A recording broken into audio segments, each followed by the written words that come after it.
URT, URT, who are we? Big up the URT. Big up the URT. I just watched a game of two halves. First half, absolutely dreadful. Second half, a lot better. But boy, oh boy, are some of these players using this system.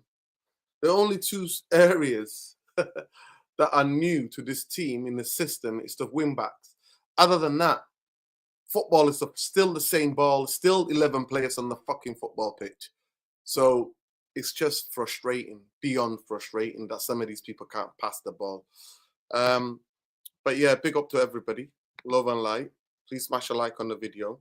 Subscribe to the channel if you're not already subscribed. Yeah. I don't know what else to say, people.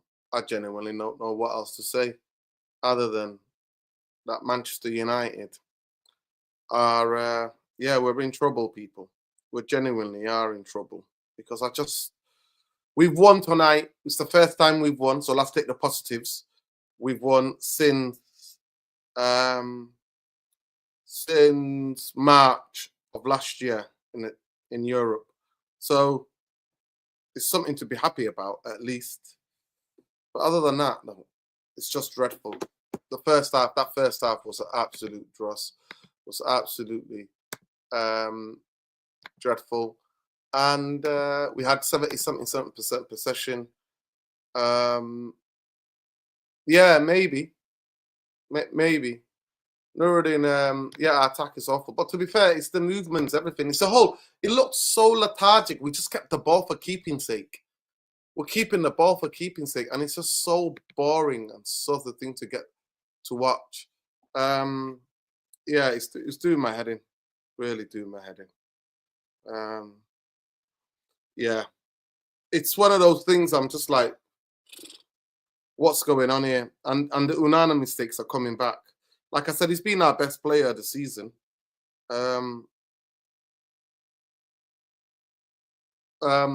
Yeah, he's been our best player this season in terms of the most consistent. I'm with Masraoui.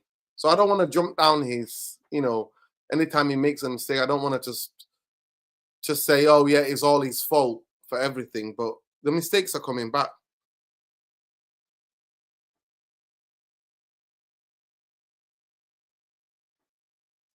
I'm just sending a message. Just give me 1 second. But it is what it is, people. It is what it is. Manchester United. Oh, God. Don't even tell me. Shock. Guys, I don't know what to say. I really don't know what to say. I really do not know what to say. What can you say about that? Anthony Subjason. Big up Lightning. Big up Lightning. Big up to you. Anthony changed the game. Okay. Yeah, to be fair, for the equaliser, he started a move, and then Ahmad got through, and then Rasmus got the tap in. But yeah, other than that, did he do anything too much? Yeah, 100%. Same things. We go to the edge, and then we come back all the way back. Big up next gen. Adam said, I missed this Onana. Yeah, he must be an Arsenal, Liverpool, or City fan. The most boring game over 60 boring game. Other than this, he's passing, and Orban did a lot useless. Mount, Onana, Anthony. Okay.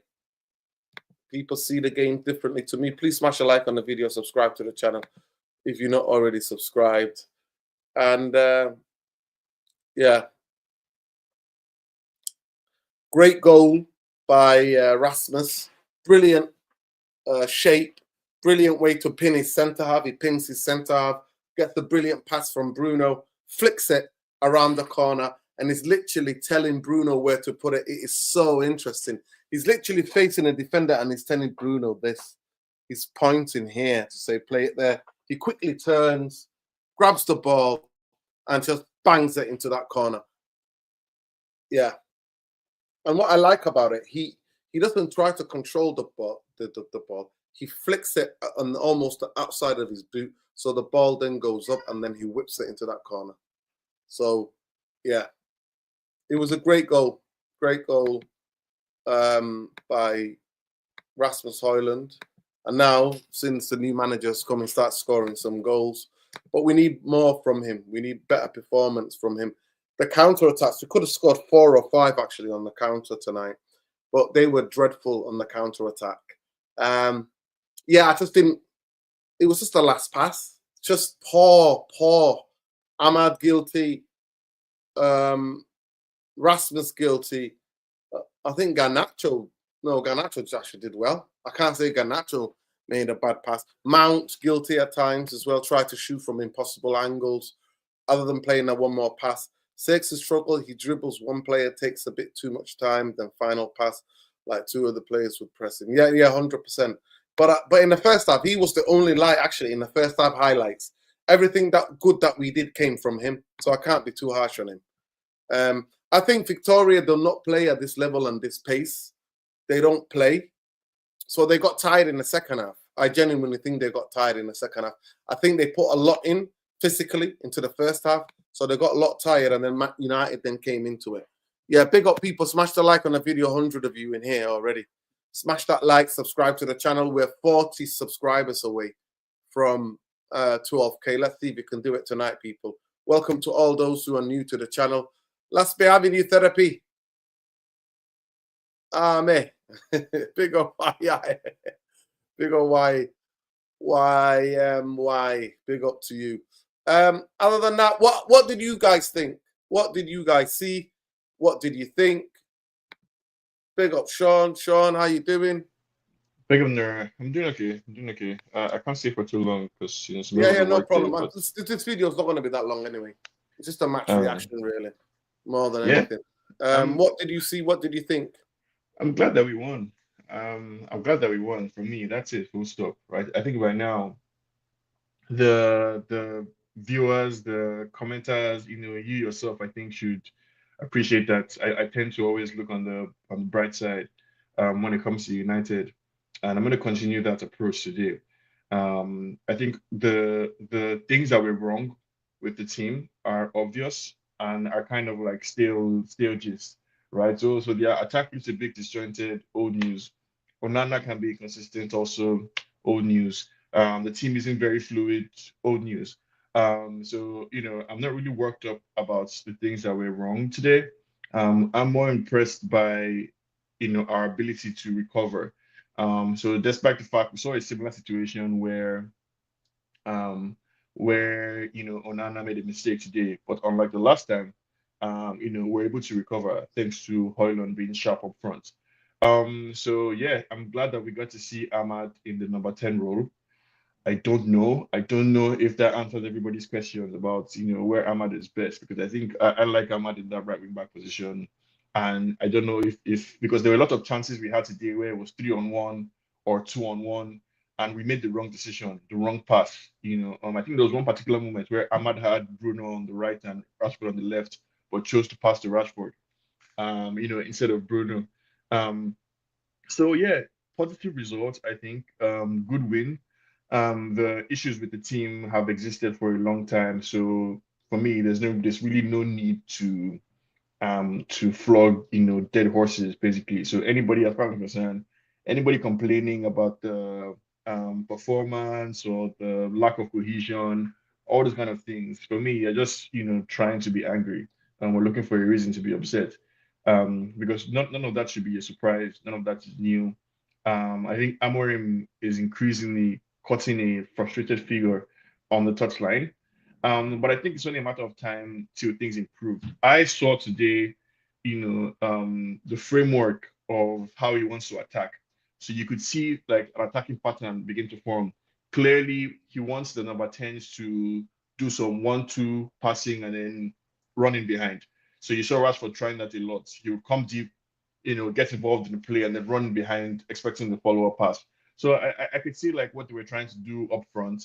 And I think after a while, over some time, once the team chemistry builds, once the team is more familiar with, you know, how we want to play, then you would see a more fluid performance. But the most important thing is that we won. That's it. Like we won today, 2-1. So the Amorim has an impossible job where he has to, on one hand, focus on the performance, but on the other hand, earn time, which is what he said. He has to earn time, and the only way you earn time is by winning games. And we won today, so he has earned himself some more time.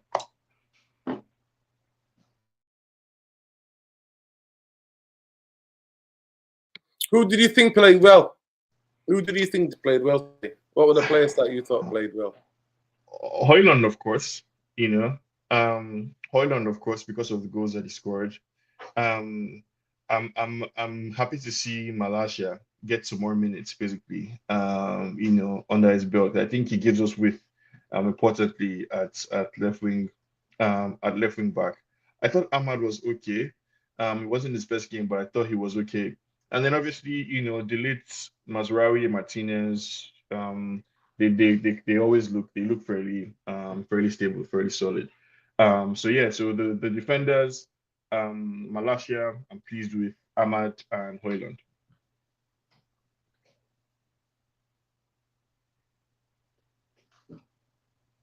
I actually disagree. I think Rasmus just scored the 2 goals, but I don't think he played spectacularly well. I thought the second goal is a fantastic individual goal because he's pointing. He's literally pinned his centre half like that, and he's pointing at Bruno, going, "Play it on my right hand side." So then he spins and he gets the ball on his left, and it's a brilliant finish. I thought Ahmad was man of the match today. I'm not going to lie to you. I thought Ahmad was man of the match. Everything threatening. I thought the first 25 minutes, it was Zirkzee. Then the second half, it was Ahmad, and without him, we don't get back into the game. I thought the substitutions had a decent impact. I thought Anthony Mount gave us something different. Ugarte gave us something different. So I thought the subs all had an impact. But Amad Diallo. Yeah, a lot of people are upset with Zirkzee today. I don't know why. I think I agree with you that Zirkzee, to me, he looked. I thought he played well. I thought he played well. He was our bright spot in the first half. I thought everything that we did good came through him. Everything. Yeah, no, I agree. Obviously, there were some moments where, maybe he could have been more careful with the pass, or he could have been stronger receiving the ball with his back to goal. But generally, I felt like he played well. I think he offers us something different to Rasmus Hojlund, and I'm just pleading with fans not to cannibalize our own team. So there's no need to play them against each other. Both of them, Hojlund and Zirkzee, have different attributes, have different strengths and different weaknesses. One of some might be better for a different game. It might be the other way around on another day that Hojlund isn't scoring and Zirkzee comes on and scores. So, I'm not looking for Hojlund to be Zirkzee, and I'm not looking for Zirkzee to be Hojlund. I think, Zirkzee had a decent game. And he seems to thrive in this like number 10, I think in the number 10-ish position. And I know Hojlund, I guess, might not have linked up play as much as Xerxes, but he scored. He scored some very important, very critical goals today. And that striker's instinct of being in the right place at the right time, being unafraid to take a shot. Like the second goal that he scored, that touch to get the ball in the air, and it was a good shot. So yeah, I mean, Hojlund to me, I think is my man of the match today, because he took the bull by the horn. Onana, to the question I was asking, honestly, Onana is a big problem. Onana is a big problem, because this thing is about confidence, right? And he tends to make his mistakes like in bulk in a moment. So I can expect that for the next 3 or 4 games, we're going to see some more Onana howlers, because he will get into this period where he just looks shaky. Everything he does will look shaky. Everything he touches will look shaky.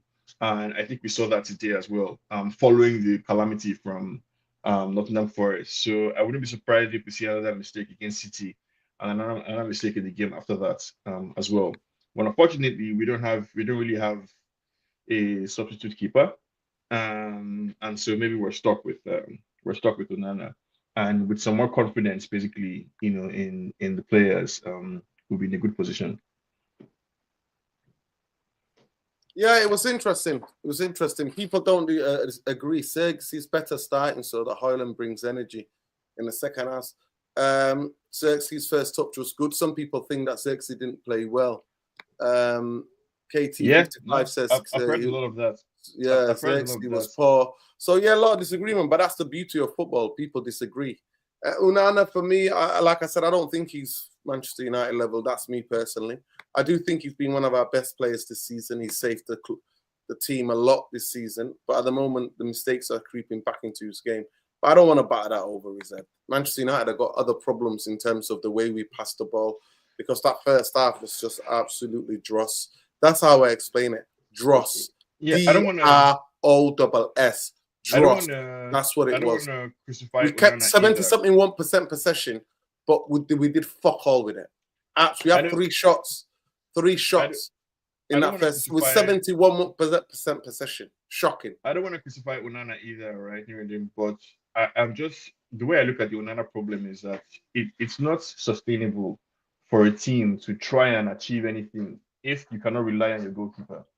If you don't have confidence in the fact that any shot, even a simple pass, your goalkeeper cannot be trusted. Like you played football, I played football. It's important to know that the people behind you are solid, right? So the goalkeeper gives the defenders confidence, defenders give the rest of the team confidence. That confidence flows to the team. If Onana cannot be trusted with the ball, without the ball in his position, I think that lack of confidence would affect the way the team plays. Basically, would affect the defenders, would affect everybody, and it puts us in a terrible position when you're away at a tight game and your keeper makes a howler, then you have to spend the rest of the game chasing the game.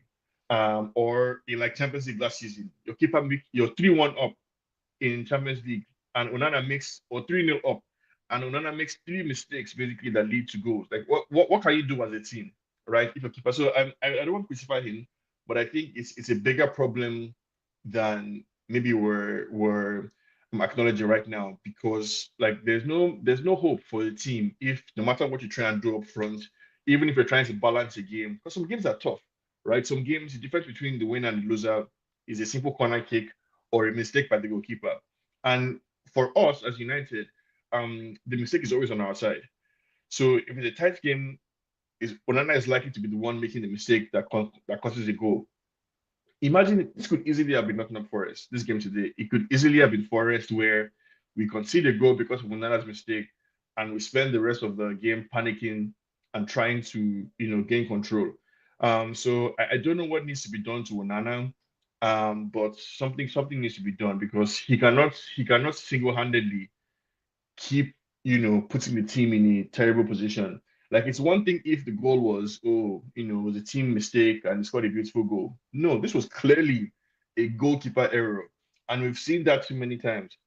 So yeah, I'm concerned about Onana, but I know that right now there's nothing we can do about it. Yeah. Big up. Ecuador for the super chat. It says, "Why no one ever wants to pass to Hojlund?" Yeah, I mean, yeah, it's. I think people do. I think people do try to pass to Hojlund. I think he would have had a hat trick today if he was on his toes. Bruno put in a brilliant left foot cross right across the goal line. If he was a bit quicker, he needs to start making contact with those, because you touch that ball, he's at the back of the net.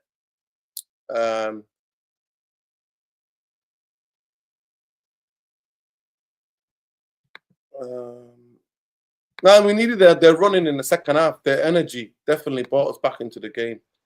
Yeah, everybody just with the one that is doing them. Yeah. Like I mean, Yeah, running big up, man. Listen, is an big up to important part everybody. of Please smash the like on the video. Subscribe if you're not already subscribed.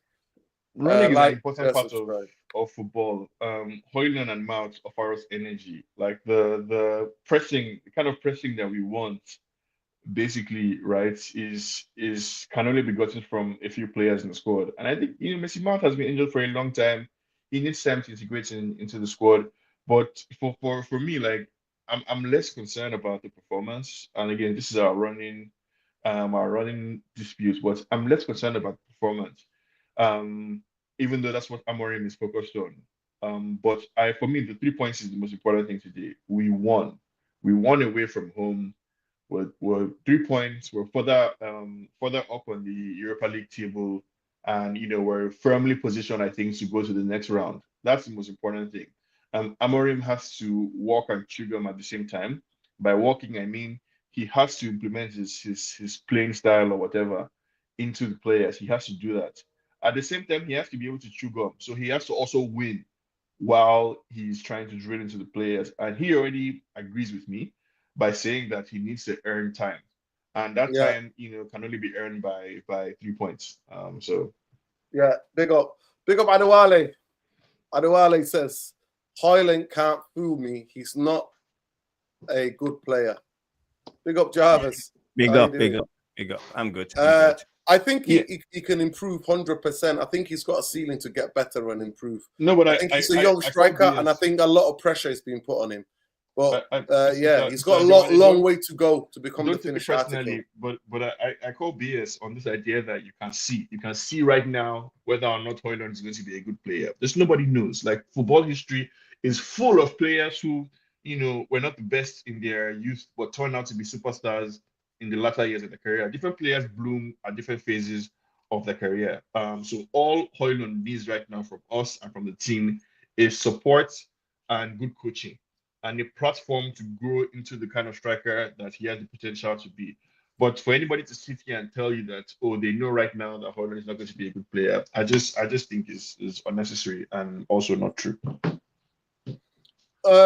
Well, I think people like certain player preferences, Sean. Certain people think certain players are not that great because they don't think the attributes they have is what they like and what they think the team needs. I think that is something to say. Certain players do become good. But big up people. Big up to Lesso. Lesso, how you doing, brother? Just hold on, everybody. How we doing, Lesso? I'm all good, man. How are you feeling, man? I'm feeling all right.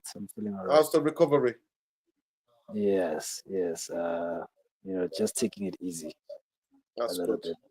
Bit, but unfortunately, Lesso's not been well, so that's why you've not seen him. I know that people have been asking. Yeah, we're sending you healing energy, King. Big up to you. Sending you lots of love. So for me, it's about player preference. It's certain things that plays it. So, for example, for me, all of the strikers that I grew up with in the 90s, even though he's one of the most prolific goal scorers, Alan Shearer is not my player preference. Never will be. The type of striker like Alan Shearer will never be. The types are like Harry Kane. I like strikers who offer something different, the wow factor, who've got amazing close control, who can score, who don't need to be set up don't need to be in the box all the time to put the ball in the net, who can actually get the ball like Thierry Henry, like R9, Didier Drogba, guys who can work the ball and manipulate it and put it into the top bins. I like those type of guys. I don't like strikers that are just a tap-in merchants. But like I say, I always say, I think Didier Drogba at the same age as Rasmus was playing in a French division. Bro, that's my point. Can't be too harsh. That's my point exactly, and I don't like this idea because people do it all the time for Garnacho, Kobe Mainoo, and Hojlund. Like, we have no idea what type of players they are. At this point in time, there's absolutely no reason why anybody should be pigeonholing Kobe Mainoo, Garnacho, or Hojlund into a specific profile. I think at this stage in their career, they are malleable. They can turn into, with the right coaching, they can turn into anything. So Henry that we brought up started off as a left winger, ended up as a striker. And there are so many footballers like that who, by virtue of the right coach at the right time at the right club, evolved in their playing style. So somebody as young as Kobe Mainoo, I don't agree that, he must be playing in this position or must be playing in that position. I don't think he knows or anybody knows where he's best suited at. I don't think there's enough experience or enough of a track record to say anything like that. So I think Hojlund can still evolve into a different type of player. So can Xerxes or Garnacho or Kobe Mainoo. And right now, as long as we're winning, Amorim has time. As long as we're winning matches, Amorim has time to continue implementing his coaching and his style of play. Big up, Lio. Lio said you and Musa called it again. Saeed's confused things. See, we can win. Europa. Yeah, listen. At the end of the day, Manchester United they're gonna. I mean, I want us to get out of this bullshit, and I want to give the manager the time to work on the training ground. But people want these games, no problem. People want to be part of Europe. I'm gonna go to Lesso since we missed him, and then go straight to Jarvis. Let me just get this at a super chat. Big up Adewale. Adewale says, United isn't a place where you let kids develop. Let them go on loan, learn like Ahmad did. And if they become good enough, then let them come back. If not, sell them. Yeah, that's a valid point of view. That is a valid point of view. You shouldn't be, at Manchester United level, you shouldn't be learning on the job. You should already be the quality that's needed right now. Except that even at our peak, there's so many players. There's so many young players. Even at our peak as United, there's so many, uncountable amount of young players that developed in the team, that grew up in the team, basically, and went from a young player to a full-fledged professional in the United team.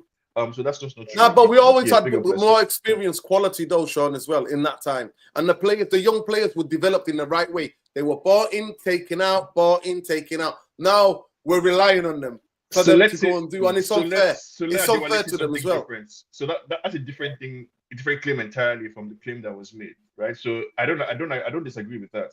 But to say that we've never developed young players, that's just not true. You can say that we're winning. No, we have we develop them in the right way. Sure, I agree with that. We have development, but I don't want to put words in Adewale's mouth, but we don't develop them, but we develop them the right way by bringing them in, taking them out, sending them alone, bringing them in, taking them. That's what we did. But big up Lesso, go ahead, big up Shakarian, and big up to Jarvis. Make sure, people, Jarvis just did a quick match reaction. Jarvis' channel is called Tactical Devils. Make sure you check it out after we finish here, people. Go and give it, and make sure you subscribe to the channel. Make sure you subscribe to the channel. Jarvis, can you please drop the link on the chat so people can go there and subscribe now, actually? I will. Let's know, what did you think of that? I thought the first half was one of the most dreadful first halves. 71 point possession. Absolutely dreadful. Three shots on goal. And I thought everybody's hating on him. But I thought Zexi was our bright spark in that first half. He was the one who was getting hold of the ball. Yes, as the game towards the end of the half, he started to lose it a bit more, try to dribble too many players. But people need to put a bit of respect on his name, because at least he was the only spark in the first half. Go ahead. Yeah, the game was especially in the first half, man, it was just dreadful to watch. Could barely keep my eyes open.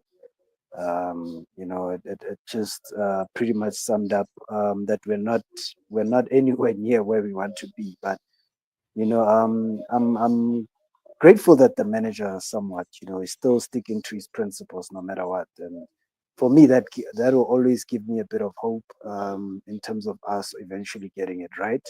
I don't want him changing up anything to suit anyone or anything. If we're losing, let us lose. Trying to do something that is sustainable going forward. And that's what I can get behind. Like, for me, it's not even about the results anymore. It's about us improving our overall play. So we can consistently do this week in, week out, and get consistent performances. We haven't done that under any manager. So, we can, I want this manager to succeed as much as anyone else.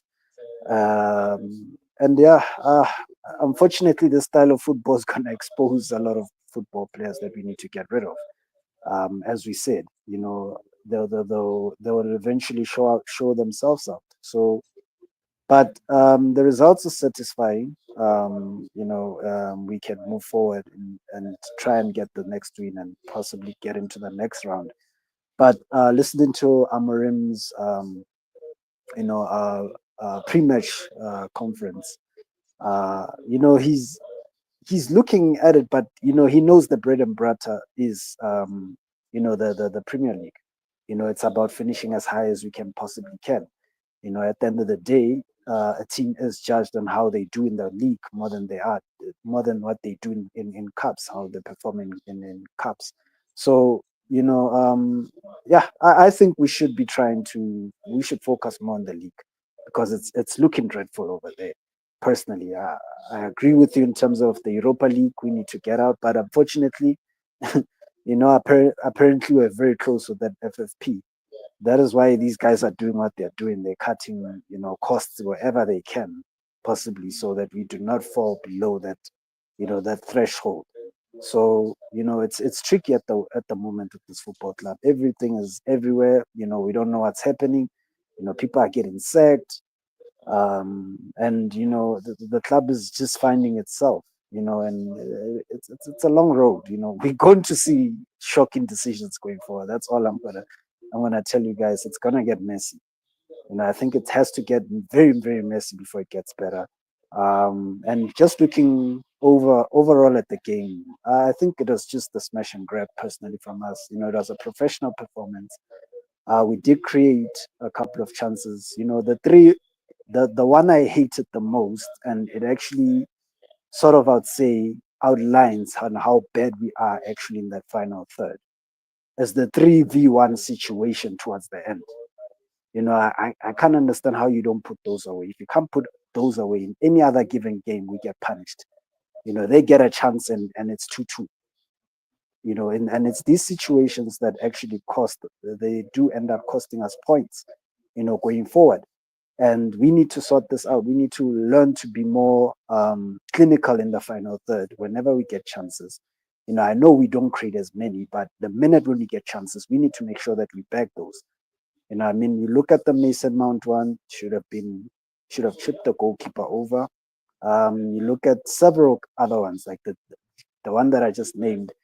That should be an easy goal. That should have been the third goal of the game, and that would have been game set. But overall, I'm just happy with the 3 points. We can move forward. We can try and get as many points as we can, as many wins as we can this season. I think that's all we can do, honestly. That's all we can hope for from this club. We're not going to really spend in January. We don't have the money. So the season's pretty much the way it is. You know, it's just hope. We just hope and we move forward. But all I can say is that the positive we can only get out of the season is us getting a better, us having an identity, us being able to assess which players we need to get rid of in the summer, and pretty much, you know, everything else. But going Yeah, forward, yeah, it it would is shock what it nobody. is. But It would shock nobody to hear that. I could not disagree One more. second, one second. Let's get Jarvis in. You hold the thought there, Jarvis. What did you think of the game? I have to jump off Okay. right now. So I just wanted to say that, like, I go BS on, you know, this season being a write-off. For me, I'm not going to accept us coming 16th with a style of play. That's not acceptable to me. I'm not going to accept us ending up in the bottom half of the table with a style of play. That's rubbish. As far as I'm concerned. So Amorim needs to, as he rightfully said, he needs to earn time. Right, which was the argument we all had a couple of months ago. You cannot just be giving time for time's sake. You have to earn the time.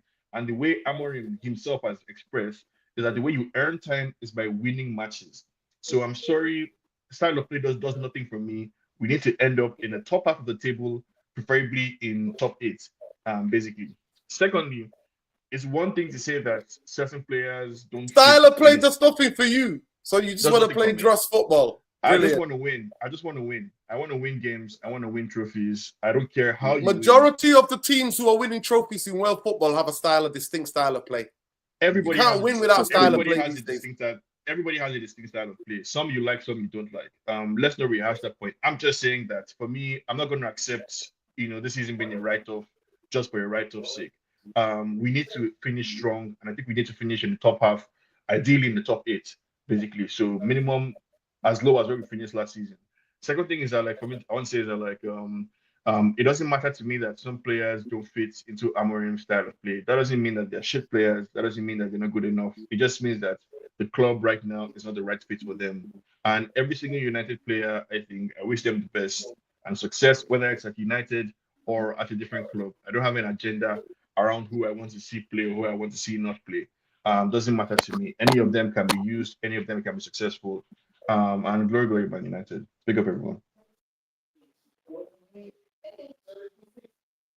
Big up Sean, man. Big up Sean. Make sure you check him out at Sean Thomas on Twitter, and his podcast is called How We See Things. Geopolitical podcast across all your podcast providers. Big up to you, Jarvis. did your first match reaction into a game, and here's a win for the channel. Hey, people, this is the channel. I really can't stress this enough. I need you to go and do me a massive bloody favor. I need you to go on there and go and subscribe to the flipping channel. There it is. All you type in is Tactical Devils on YouTube. Boom, it comes up. Brilliant graphics. Jarvis, the Wonder Man, getting out the tactical board, telling you all how he's showing you how the game went. So make sure you check it out. Jarvis, what did you think of that?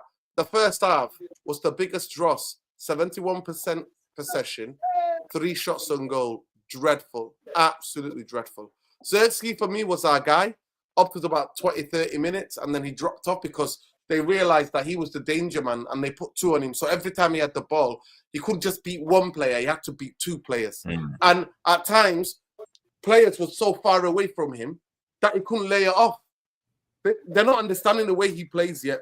But the second half, we injected a lot of pace, a lot of energy into the game. And we were the better team, but on the transition, we should have done better. We should have done better because it should have been 4-1. But how did you see it? Big up to everybody watching. Please smash a like on the video, subscribe to the channel, and make sure you subscribe to the Jarvis new channel. It's called Tactical Devils. Tactical Devils, yeah, that's the name of the new channel, and I will do only short shows to try to do the tactical in depth, and if you like what I do on this channel, you will probably like the Tactical Devils. Noradin was on yesterday, and Stu Wally will be a frequent guest co-host on the show, so.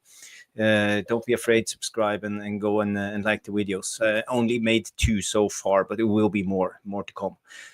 On the game, that was a Dross, a dreadful game. I would say the first half.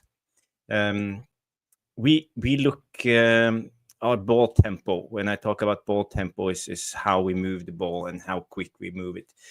We saw it against Nottingham Forest. We had the same ball tempo as the game against Nottingham Forest. We are just passing the ball sideways, no explosion, no movement, no will behind it. We have no urgency on the ball, and this especially, I would say, in this game for me, I think the biggest problems for me was Malacia Rashford and Dallow was poor, and I would actually say that Xerxes also had a bad game, but in his excuse, I don't know. I feel like the players don't really understand what Xerxes is trying to do.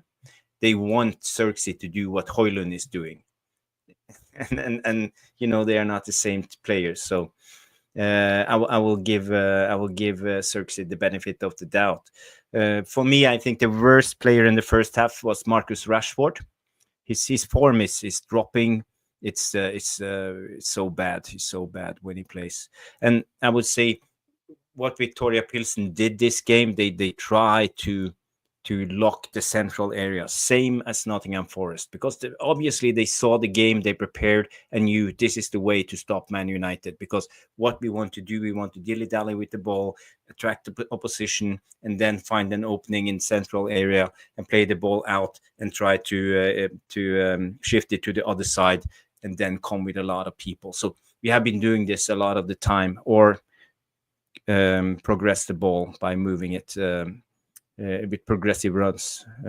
I will show you a picture just to show you what they did. I will just bring it on screen. Yeah. So here you see us trying to play out from the back. But Viktoria Plzen, they have a box and they have an extra man here. So Casemiro was never an option. And they played like this, very well organized.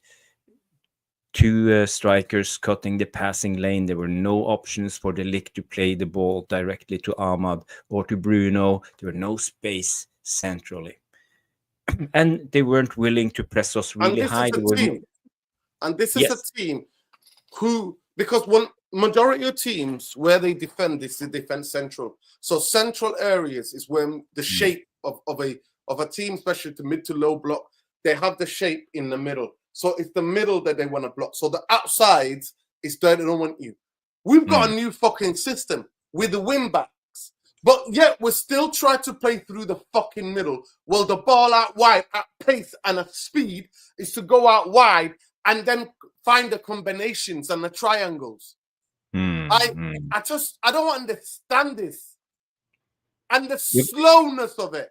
It's like they've learned football for the first time. It's like the first time they've learned football. Somebody passes the ball to somebody else. They take a touch. They look up. It's like the first time. They don't control it automatically and then bang it. Or first touch, bang, bang. You got to move it quicker. Quicker. We don't. All we do is stay static. And we stay That's the cue. Static. We just go, oh, give me the ball, even though there's a player up my ass. You have to be technically so good for me to trust you with that ball. So what do we end up doing? We go from side, that's Rawi, back to Delit, back to Martinez, back to here, and then by that time the team's even more set, the more checking over the shoulder, more blocking out the passing lanes, and that's all we do. The ball should go straight whipped in, and then the number 10 should drop. The midfield should drop, so they make a triangle. So the ball should be whipped in to Diego Dalot there. Bruno drops a little bit deeper, right? Ahmad drops in a little bit. Zertsky then drops into here or drops in to combine with Ahmad. That's what it should be. But we don't do it quick enough. It's like pass the ball, wait, pass the ball, hold it.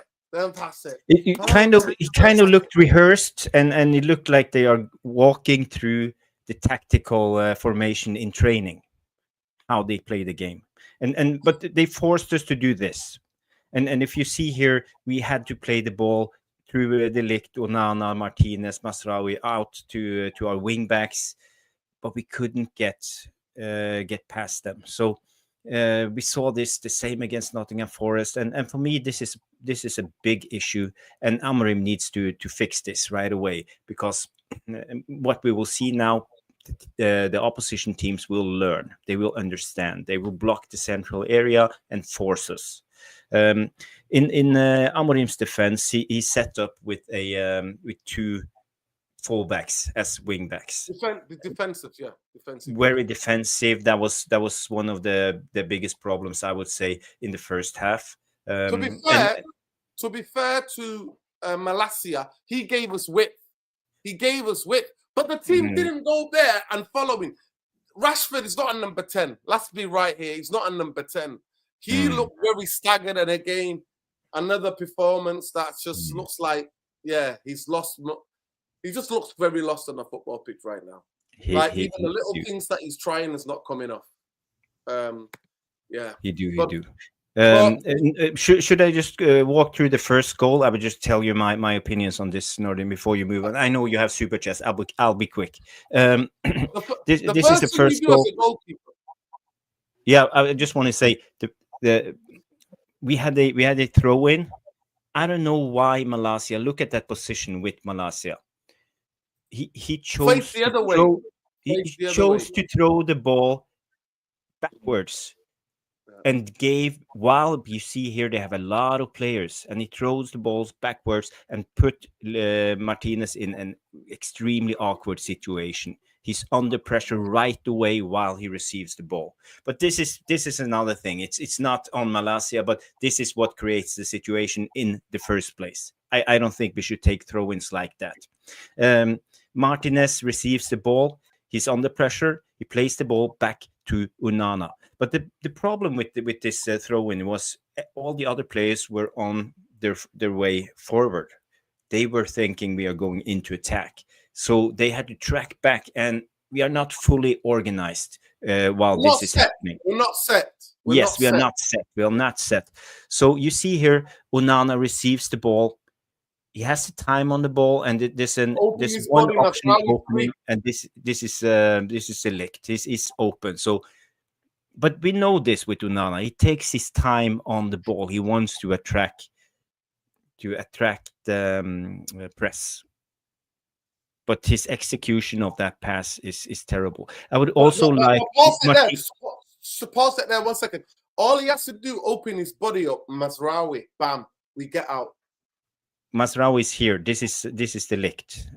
We get out. Look, all he has to do is open his body open like that, and then bam, the ball is there to Mazraoui, and then we're out. But what he does, like you said, Jarvis, he dilly-dallies. That's what we call it. An English word called dilly-fucking-dally. When you dilly-fucking-dally, you're always gonna give them more encouragement because they can smell it. They can fucking smell something's gonna happen. And there you can see the two go, then this guy's backing him up, and then this guy, look, already you can see like 1, 2, 3, 4, and 5, the one behind Bruno. So they've committed. They've committed because they can see, and you know that they worked on that in training. The manager, the coaches have gone, he takes his time. They're not that great playing out yet. Get amongst them, and that's how they get their goal. But go ahead, Jarvis. Yeah, and as I was saying, I would also like in this instance Martinez to drop a little bit further down to be available, so he has two options, because it's not about Martinez receiving the ball, but you make the angle of the press from the opposition player a little bit differently. He's not as direct. He would have to take out the space on this side to block Martinez.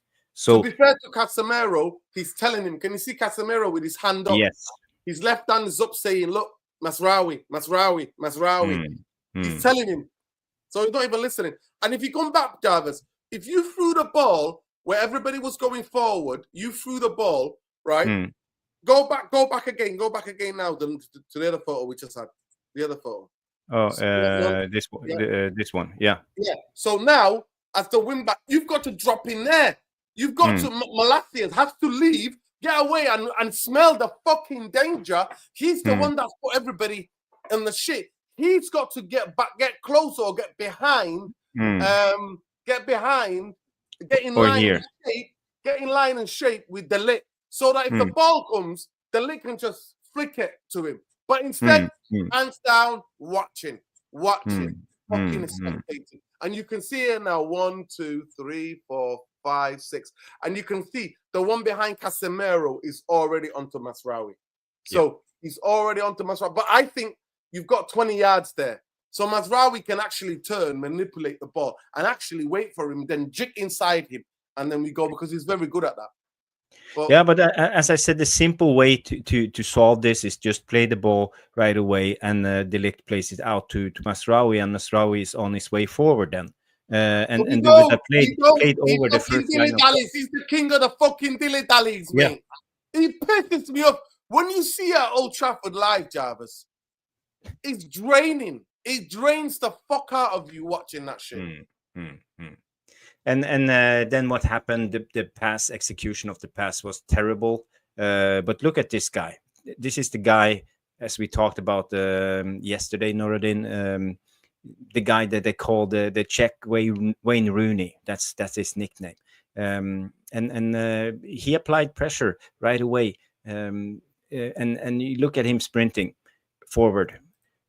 So now he's the guy who's putting De Ligt under pressure. Look at Casemiro's position. He's not smelling the danger, and all the other guys are just watching. Malacia is still in the same position. So, yeah, they won the ball, and the rest is history. They scored, and that was a dreadful goal. So, I don't know, guys. It's a lot to fix when it comes to defensively play. I think you have a couple of super chats, Nordin, that you missed. Maybe this one, Adewale.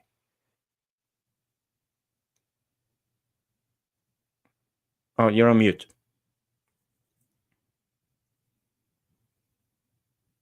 Mute. Big up. Shaw saying style of football doesn't matter. Just tells you everything you need to know about his football opinion. Bro, I'm not going to lie to you, Adewale. There are a lot of people like Sean who are like, fuck all this playing style. Fuck all this attractive football. Just win. Just be like Real Madrid.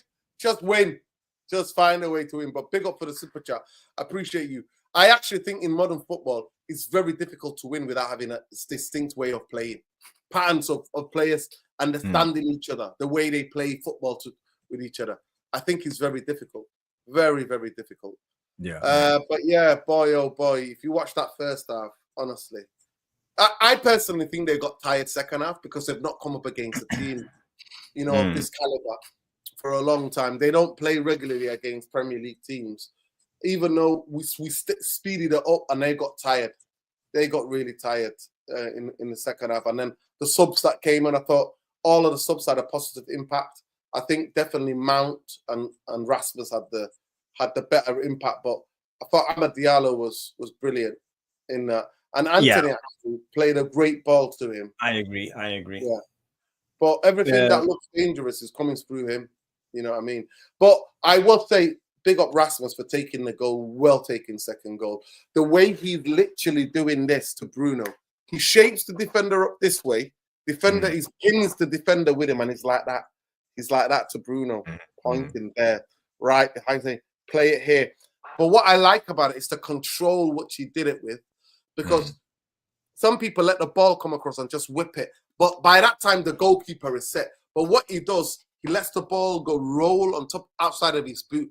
The ball goes up the top, and he half volleys it in, and it's very difficult for the goalkeeper to set them. Yeah. Let's go through that goal, Nordin, while you're talking about it. You see the setup. You see Bruno on the ball, and what I find interesting in this instance is Hojlund. Look at his body position, and you see he's pointing with his arm behind him like this. Yeah. He wants Bruno to play the ball, as you mentioned, but his body position, he forces the defender to move on the far side to make a bit more space. Yeah, it's almost like pinning him, saying, "Let's go for a nice little walk." Yeah. It is. He's like, "Let's go for a nice little walk." Bang! And what I like about it is the touch of the ball, because majority of players let the ball run. Right, goalkeepers are almost set to get that. What he does is he rolls it outside of his foot. But first, you see he grabs the defender with his arm. He pins him down. And this is what I've talked about a lot of the times, me and Stu Wally. Hojlund needs to learn. He needs to have a connection and pin down. The best in the world. Hughes was the best in the world. He was brilliant. You don't remember, Mark Hughes was the best striker that come through Manchester United's youth and become a legend at the football club. The way he used to pin people, Mark Hughes, it's unbelievable. 3 players used to pin. His legs were the size of my body, the size of my torso. His legs, right, size of my torso. But what I like, because the point I want to make here is that what he did was really clever, because majority of players would pin and let the ball roll back. No, because the player can hold you back, and the momentum you don't have. What he does, he makes the first contact with the ball outside of the boot. The ball then has that spinning motion, and then he smacks it. Goalkeeper cannot set because of the way he hits it. It's almost like a half volley. Yeah. I just want to. Reagan asked what's the name of my channel? Technical Devil. It was a brilliant dummy pass. It was a brilliant dummy pass. But Nordin, here you see him receiving the ball, as you said, that this is the right technique, silky touch on the outside of his foot that's furthest away from the defender. That's how you defend the ball. You put your body in between and use the leg that's furthest away from the defender. He used the outside of his foot, but he takes it with him, the first touch. He don't stop it completely. He just stops it, slows it down a little bit, and the ball keeps the momentum towards the ball. Spin of the ball, the trajectory of the ball, and it's almost kind of half volley drop, bang. Because the goalkeeper stuff.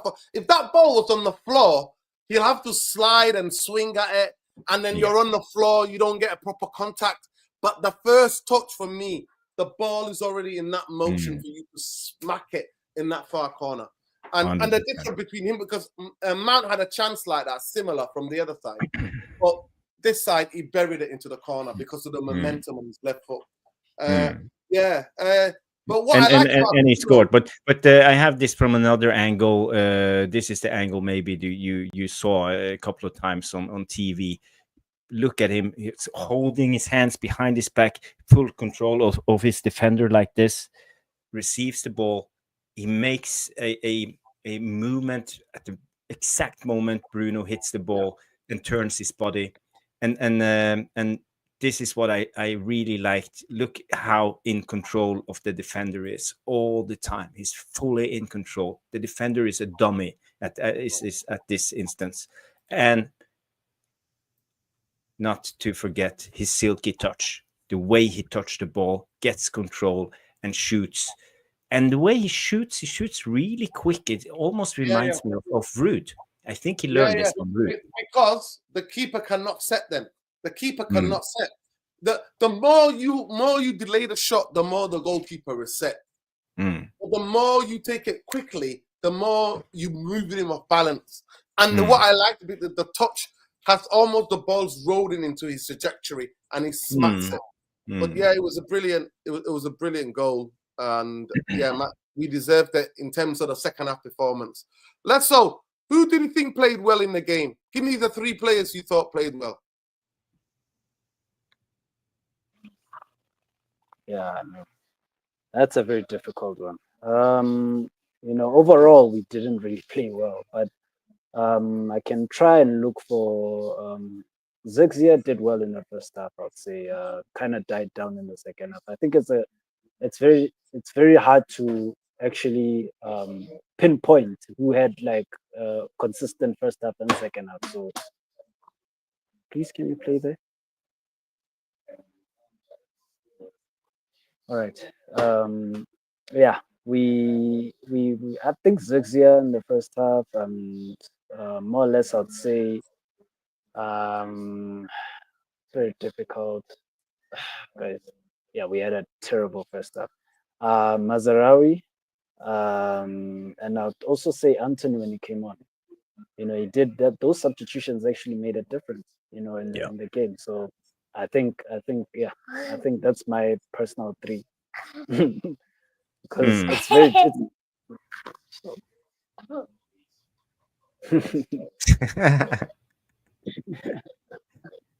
yeah, I think those are the ones that I'd go with. I agree with when it comes to Anthony, by the way. What do you think, Jarvis? Who do you think played well? I thought all the subs played well. The subs were the most brilliant. I think Hojlund obviously came on and scored 2 goals. So if you are going to give the man of the match to anyone, it should be him. But Anthony had a great cameo coming on, and I think what I missed in the first half was the connection between Ahmad and Malaysia. No, it was Rashford and Malaysia. Because he was only providing the width, but he weren't really doing anything. It was just like a chess piece, trying to pull the defender out and make space for Rashford to do something. But when Anthony came on, he was carrying the ball, keeping hold of the ball, and you saw the passes in between Anthony and Ahmad. It wasn't 15-20 yard passes. It was very tidy 3-yard, 5-yard passes, just almost like running with the ball to Ahmad, and Ahmad took the ball, run with it to Anthony, and again, they shifted the ball in between them, and I think they had a really good connection. Those two guys. Yeah, good chemistry. Yeah. Good chemistry. So I also have this on pictures, if you allow me, Nuruddin. I just want to show you this. Give me 2 seconds. I'm just gonna find. Are you taking all the pictures, Jarvis, or are you getting it from? No. I'm taking it while I'm watching the game. That's unbelievable. Yeah. I can't take pictures because I'm too much invested. But that is funny. So what I think happened in the second half was, you see here in this picture, you see Viktoria Plzen is actually, they are going away from what we saw in the first half. Centrally. They had like an X in the first half.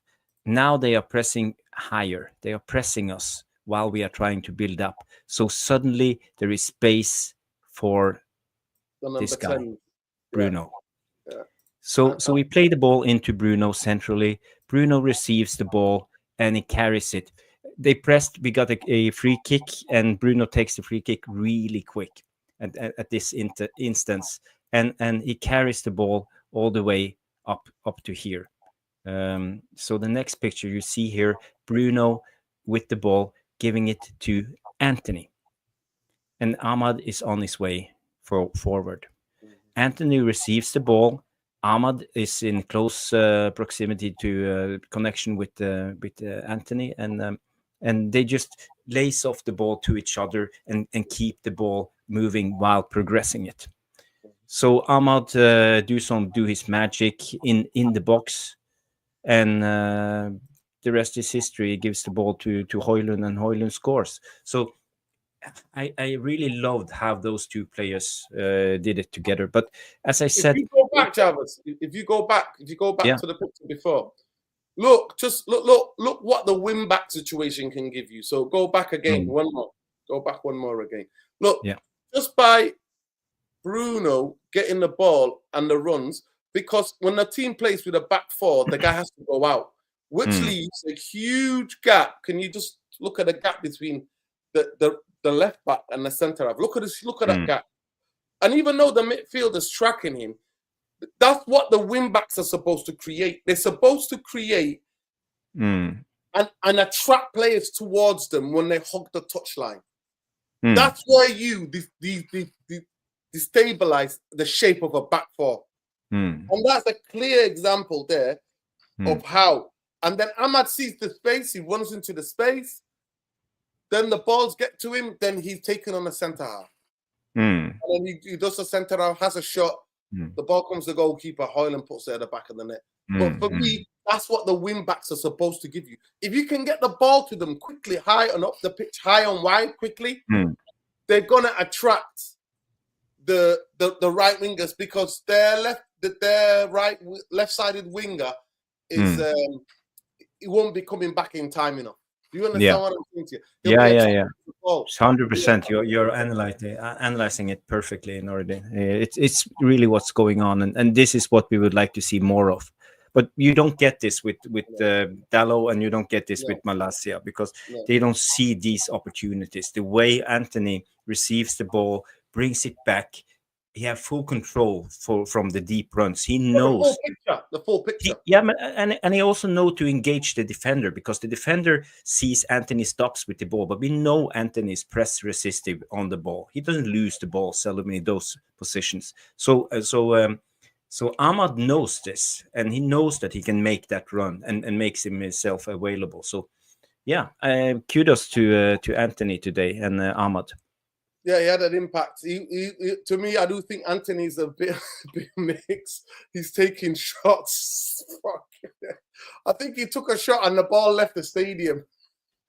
So I think he should pass more. I would say to Anthony, less shooting, more passing. But he definitely had an impact. And I actually thought Mount's energy gave us a bit more, because he's running off the ball was really good. Supporting Rasmus was quite good. I thought they got closer together. So but people, we're not going to spend too much time looking back at that. Manchester United go into 5th on the table. We'll see where we end up, but I rather we get out. I rather we get out of it. But if we're going to play the odds, what's the biggest chance us getting Champions League next season? Is it becoming top 4, top 5, or winning the Europa League? No, I don't think we're going to come top 4 this season. No. So basically, this is our only chance. Well, for me, I actually would say we need to spend a year out of the Champions League and European football altogether. My point of view is that players need to have the time and the training ground to learn the system of a new manager. I'm a big believer in that. I'm never going to get away from that. That's my point of view. A lot of people, because I look at it, we've been in the Champions League in the last 13 years. We went to the quarterfinals twice, and we were properly beaten in both quarterfinals. We did not come close. We were not unlucky. We were comfortably beaten in both quarterfinals. So I don't know what people are telling me about the Champions League. Like, where's this rush where we go through we just go there to go through the motion. That's all. But let's your last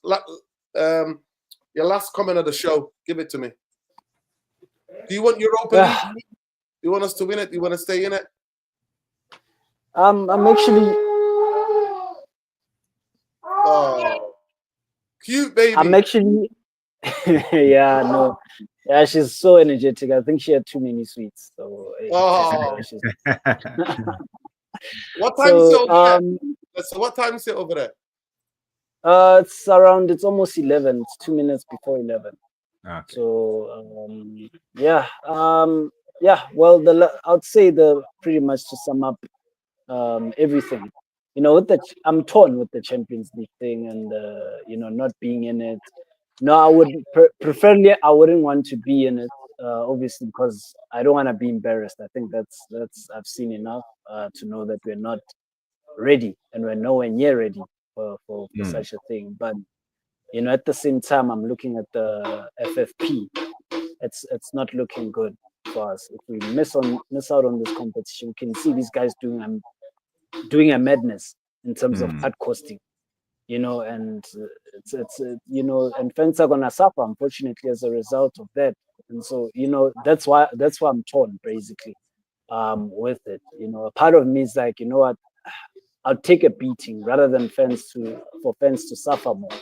In terms of cut costing and all these other measures that these guys are willing to go. They're willing to go that below the belt. So for the sake of the fans, I think I'll take a bashing in the Champions League. It's so that we can get our finances a bit up. But yeah, overall, I think we will improve. I think Amorim knows what is expected from him. More or less, he knows he needs to win some games, as many games as he can, build a sustainable structure and a way of playing. Even if he goes, someone else can just carry on from there. So I think that's his mission anyways. But overall, just to end up and sum up everything, it's a long journey. It's a long journey, I'd rather, like I say, I can't speak for everyone. I'd rather take the beatings right now, earlier on, than taking them down the line. Having this false thing of winning games and, without having any structure and way of playing, that's very well that day is around the corner where everything just collapses and we go back to square one. So you'd rather want to go on a trajectory, on the way up, rather than, being up and then you're going to come down and you're going to come down really hard. So hopefully we continue in this with him sticking to his principles, even if, it doesn't fit the way we play. If we can finish a bit higher up the table, that would also be, I think it will be some progress. We can only build on that. We can't do everything in one season. It was just not going to be possible, no matter how we look at it. But it doesn't mean, obviously, like somewhat agree with Sean. It doesn't mean that, we should be getting thrashed every week. I'd want to finish in the top half of the table at least, bare minimum. And build on to that into next season. And we can only get better. I don't think we can get any worse. Yeah, pick up Jarvis. Go ahead, people. Soon as we finish on the channel, make sure you go to that Tactical Devil, subscribe. I'm gonna check it tonight, so make sure everybody goes to that and subscribes. Go ahead, Jarvis. Last word of the show. Yeah, I'm going to watch the second half of Bodø/Glimt play now against Besiktas. They are up 2-1 because at halftime, Sirkennagel scored, the guy who parked Malaysia, if you remember that guy, sprinting. So the table at the moment, as it stands, we are in 6th place, so we have a good chance going through without those additional games. So I don't know how we did it, but in 6 games we have 12 points, and it looks good. So I think we need one more win at least. I think there are 2 games left, but 3 points I think will at least secure us. But yeah, it will be interesting watching. We have Manchester City coming up on Sunday. That will be an interesting game. I think the players looked like they're wasn't fully invested into this game. Especially look at the first half. I think their mind was elsewhere. I think they are preparing. I think Amorim is working hard with this group. We have finally all the players back in training. The only ones missing is Luke Shaw. So I think we can do bits against City, and I'm looking forward to that game. But a lot of things has to change, and I think Amorim needs to stop playing two fullbacks at the same time, because we lose out a lot of the outlets going forward. We get too methodic. We only play the ball, but we have no one to play it to. The fullbacks doesn't understand how to play wing back. They don't understand the dynamics, how you do it. They just take out width, and that's too easy to defend against. They need to be flexible. They need to interchange. They need to go inside, to go outside, drop down, do all the movements. So we have to play as a winger to create offensive outlet. And I hope Amorim learned this game. And we will have City on Sunday. There will be a lot of shows. Maybe we will do a preview show on the City game. I don't know. But guys, stay tuned. And if you haven't, go to Tactical Devils and subscribe. Yeah, big up. I called the first half Dross, and it was Dross. 71. Yeah, 71% possession. Yeah, it was static. It's really, really poor. And I do agree. Playing Diego Dalot is not in the best form right now. I think if it was Masraoui, it would be a different player because he'll know the rhythm. I think if it was Masraoui that was playing as the wing back on the right hand side, I think he would know when to jump in, because he's a very intelligent footballer. He'll know the position to take up. He knows he's very secure, very press resistant on the ball. But definitely Diego Dalot did not offer anything in that first half. Second half, I think the changes came. Anthony came on, like he said, he knows the rhythm. He's an attacking player. He tries to open and see the game, and the combinations got us out of it. We were a lot better in the second half. Like I said, whatever most people do think, I do think Man United should get out of the Europa League, but I am outnumbered. A lot of the people in the comments letting us know that actually they prefer to stay in it to get to the Champions League. I think some of the points that both Jarvis made and Lesso made about being in Europe and money coming to the club, all of that, the all valid points. But the most important thing for me is that I want to take the pain right now for the long-term game. And I want this coach to create competitive training ground culture. And I think for me, the league is your bread and butter. That's how I always viewed it. I've never been a Champions League merchant in my life. I loved it because we were good enough to be in it. We were good enough to be competing in it. Now that we're not, for me, the league is the most important. But big up, love and light. Yeah, Rangers are up 1-0 apparently. But yeah, please, people, I needed to go and do this. Me and Saeed will be back at 2 o'clock tomorrow afternoon doing a Manchester City preview, Manchester Derby. Yeah, it is what it is, people. But please go ahead. Jarvis has worked really hard on supporting people's channels and supporting different communities. And now it's time to pay that back. So we need to go and support him and his channel. We need to get him to 1,000 subscribers as soon as we can. So please make sure you go over there and let the rest of the URT army know to go and subscribe to that channel. Like the video, subscribe to the channel. Big up to everybody. Like I said, me and Saeed will be back at 2 o'clock tomorrow afternoon for the Manchester Derby preview. So big up, love and light. Big up, Lesso. Like I said, Jarvis. There we go. We got the channel. So if I just click this just search Tactical Devils on YouTube. It will come up. Tactical Devils is there on YouTube. Lesso, our Black Rain. Jarvis Cocker, Bowley 77. You already know. Bowley 77. So yeah, Tactical Devils is a new YouTube channel. Lesso Football TV at Black Rain. Make sure you check that out as well. Make sure you check Sean's channel out. I don't know where Bombay is tonight. Big up to everybody watching the rest of the Europa League games. I'm very, very tired. My cat was out most of the night, and when my cat is out most of the night, I don't sleep properly. I didn't get a good night's sleep last night. I was really worried about my cat, but he came back in 5 o'clock in the morning. The little sod. If he's not bringing me mice as a gifts, he's going AWOL. I think he's found another home near the students. I think he's getting in there with some student girls. Scosey is a little rascal, but it is what it is. So I'm off to bed, getting in Netflix, relax an hour, and get an early bed. Busy day tomorrow. Love and light, people. Look after each other. Win, lose, or draw. Glazers out. Jim the Rat Radcliffe out. Free Palestine. Free fucking Palestine. Free Lebanon. Free fucking Syria from Zionism. Free Ogaden, Tigray, Sudan, Congo, everywhere else where people are oppressed. People are oppressed because of their ethnicity, their color, their creed, their sexual orientation, their gender of choosing, all these different things that people are, that says about their identity. If you discriminate against them and suppress those people, you are a fucking fascist. And we stand against imperialism, colonization, and fascism. Zionism is fascism. Good night, people.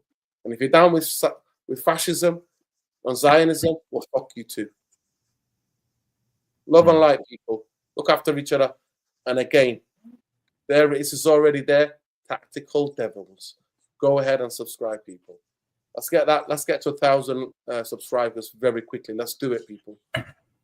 Bring a bit of holiday Christmas cheer to our Norwegian brother here, right? Love, take care. Enjoy the Bodo game, Jarvis. Big Thank up, you. Lesso, sending you healing powers, King. Always love. Always love. And yeah, sending love. Big up. Big up. Big up.